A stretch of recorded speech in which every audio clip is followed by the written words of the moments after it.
কিন্তু আপনি কি এত টাকা একসাথে পেলেন কোথায়? আপনার ব্যবসায়িক লেনদেন নিয়ে তো আমি আগে থেকেই চিন্তিত ছিলাম।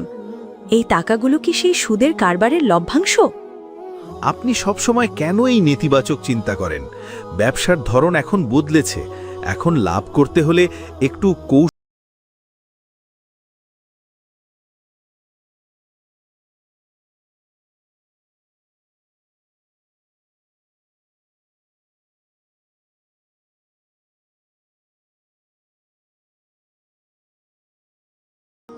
ফাতেমা, পরকাল নিয়ে ভাবার সময় সামনে অনেক আছে। এখন আমার লক্ষ্য একটাই, আমার পরিবারকে শ্রেষ্ঠ জীবন দেওয়া। আমি সন্তানদের অভাবের মধ্যে রাখতে চাই না। তাদের ভবিষ্যতের জন্য আমাকে কঠোর হতেই হবে। আপনি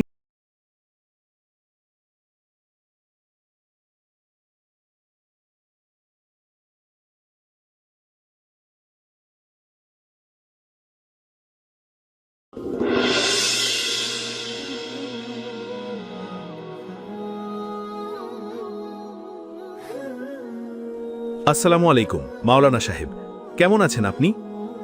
ওয়ালাইকুম আসসালাম। আলহামদুলিল্লাহ, আমি ভালো আছি। আপনার ব্যবসার খবর কি রহিম সাহেব? আপনাকে তো বেশ ফুরফুরে মেজাজে দেখছি। আল্লাহর অশেষ রহমত, ব্যবসায় অনেক উন্নতি করেছি। নতুন একটা বড় প্রজেক্টে হাত দিয়েছি, যেখান থেকে বিপুল পরিমাণ লাভ্যাংশ আসছে। এখন আর পিছনে ফিরে তাকাতে হবে না। আপনার উন্নতি দেখে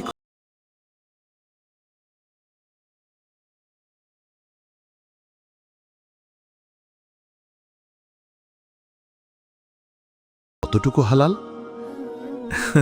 মাওলানা সাহেব, আপনি এখনও সেই মানধাতা আমলের চিন্তা করছেন। বর্তমান যুগে বড় ব্যবসা করতে হলে ব্যাংক লোন আর ইন্টারেস্ট ছাড়া চলা অসম্ভব। এটাকে আধুনিক ব্যবসা পদ্ধতি বলে। আপনি হয়তো বুঝবেন না। রহিম সাহেব, পদ্ধতি আধুনিক হতে পারে, কিন্তু আল্লাহর আইন কখনো পুরনো হয় না। হারাম সব যুগেই হারাম। রসুল সাল্লাল্লাহু আলাইহি ওয়াসাল্লাম বলেছেন, হারাম খাদ্যে গড়ে ওঠা শরীর জান্নাতে প্রবেশ করবে না। কবরের প্রথম রাতটা কিন্তু বড্ড ভয়াবহ হবে যদি সাথে হারামের বোঝা থাকে। আমি যা করছি সব আমার সন্তানদের ভবিষ্যতের কথা ভেবেই করছি। তাদের ভালো স্কুলে পড়ানো, দামি ফ্ল্যাট দেওয়া, এগুলো কি অন্যায়? সন্তানদের ভালো রাখা অবশ্যই স্বভাবের কাজ, কিন্তু হারামের মাধ্যমে নয়। আপনি যাকে সন্তানদের জন্য সঞ্চয় বলছেন, তা হয়তো আপনার কবরের আগুন তৈরি করছে। আপনি কি চান আপনার সন্তানরা সুখে থাকুক আর আপনি কবরে সেই আগুনের সাপকে আলিঙ্গন করেন? আপনি বড় বেশি ভয় দেখান মাওলানা সাহেব।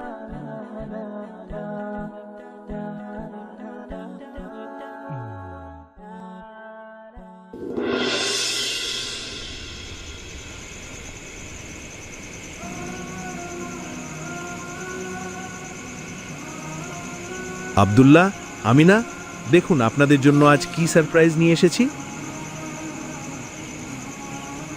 ওয়াও বাবা, এটা কি সেই গেমিং ল্যাপটপটা যেটা আমি গত সপ্তাহে আপনার কাছে আবদার করেছিলাম? হ্যাঁ আব্দুল্লাহ, আপনার জন্যই এটা। আর আমিনা, আপনার জন্য এই বিশাল পুতুলের সেট। ধন্যবাদ বাবা, আপনি পৃথিবীর সবচেয়ে সেরা বাবা। আমি কালই আমার বন্ধুদের এই নতুন খেলনাগুলো দেখাবো। আপনাদের কোনো কিছুর অভাব হতে দেব না আমি। আপনারা শুধু মন দিয়ে পড়াশোনা করে বড় হন, আমি আপনাদের জন্য রাজপ্রাসাদ বানিয়ে দেব। বাবা, আপনি আমাদের যা দেন তা আমাদের বন্ধুরা কল্পনাও করতে পারে না। তারা অবাক হয়ে যায় আপনার দেওয়া উপহারগুলো দেখে। আমরা অনেক ভাগ্যবান যে আপনার মতো একজন বাবা পেয়েছি। ভালো, আপনারা খুশি হলেই আমার সার্থকতা। আপনি কি অসুস্থ বাবা? আপনার মুখটা হঠাৎ শুকিয়ে গেল কেন? না আমিনা, কিছু না। আপনারা খেলুন, আমি একটু ফ্রেশ হয়ে আসছি।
আমাকে এখান থেকে বের করুন। মা, আপনি কি ভেবেছেন বাবা আমাদের জন্য যে পরিমাণ সম্পদ আর ব্যাংক ব্যালেন্স রেখে গেছেন তাতে আমাদের পুরো জীবনটা অনেক সুখে কাটবে? বন্ধুরা তো আমাকে দেখে হিংসে করে। হ্যাঁ আব্দুল্লাহ, আপনি ঠিকই বলেছেন। আপনার বাবা আপনাদের ভবিষ্যতের কথা ভেবে অনেক পরিশ্রম করেছেন। এখন আর আমাদের কারো কাছে হাত পাততে হবে না। আমরা এখন যা চাই তাই কিনতে পারি। ফাতেমা, আপনি ওটা কি বলছেন? আমি আপনাদের এই বিলাসী জীবনের জন্য হারামের সাথে আপোষ করেছিলাম। আজ সেই হারাম টাকা সাপ হয়ে আমাকে কষ্ট দিচ্ছে। আপনারা কি আমার জন্য একটুও দোয়াও করবেন না? আপনারা কি একবারও আমায় মনে করবেন না? মা, আপনি কি কাল আমাকে সেই নতুন বাইকটা কিনে দেবেন? বাবার রেখে যাওয়া টাকা দিয়ে ওটা কেনা তো কোনো ব্যাপারই না। হায় আফসোস, আমি যাদের জন্য নিজের পরকাল বিসর্জন দিলাম তারা আজ আমার রেখে যাওয়া আবর্জনা নিয়ে উৎসবে মেতেছে, আর আমি এখানে সেই আগুনের ইন্ধন হচ্ছি। ফাতেমা, আপনারা আমাকে বাঁচান।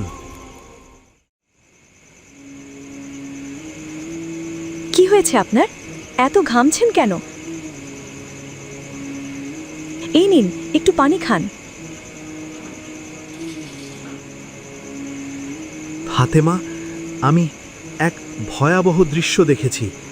অন্ধকার কবরের ভেতর আমার উপার্জিত টাকাগুলো সব আগুনের সাপ হয়ে আমাকে দংশন করছিল। আমি আপনাদের ডাকছিলাম, কিন্তু আপনারা কেউ আমাকে শুনতে পাচ্ছিলেন না। আপনি শান্ত হন, হয়তো এটা আল্লাহর পক্ষ থেকে কোনো সংকেত। ফাতেমা, আমি ভুল পথে ছিলাম। আমি ভেবেছিলাম আপনাদের সুখের জন্য সুদের ব্যবসা করা জায়েজ, কিন্তু আজ বুঝলাম ফাতেমা, আমি যাদের জন্য নিজেকে জাহান্নামের ইন্ধন বানাচ্ছি তারা কেউ আমার কবরে যাবে না। কবরে আমাকে একাই সেই আগুনের মুখোমুখি হতে হবে। আলহামদুলিল্লাহ যে আপনার চোখ খুলেছে। আমাদের আলিশান দাড়ি বা দামি গাড়ির প্রয়োজন নেই। আমরা ডাল ভাত খেয়েও শান্তিতে থাকব যদি তা হালাল হয়। আপনি কালই এই কারবার ছেড়ে দিন। হ্যাঁ ফাতেমা, আমি কালই তওবা করব এবং সব হারাম সম্পদ থেকে নিজেকে মুক্ত করব। আমি কবরের আগুন চাই না।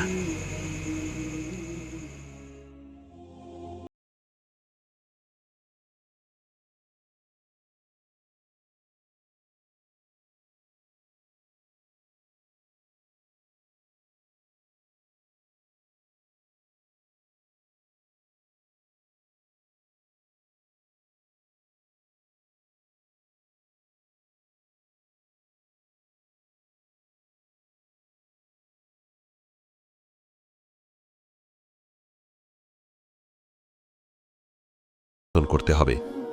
আমি সব করতে রাজি। মাওলানা সাহেব, আপনি আমাকে বাঁচান। আমি সন্তানদের জন্য আগুন নয়, জান্নাত রেখে যেতে চাই।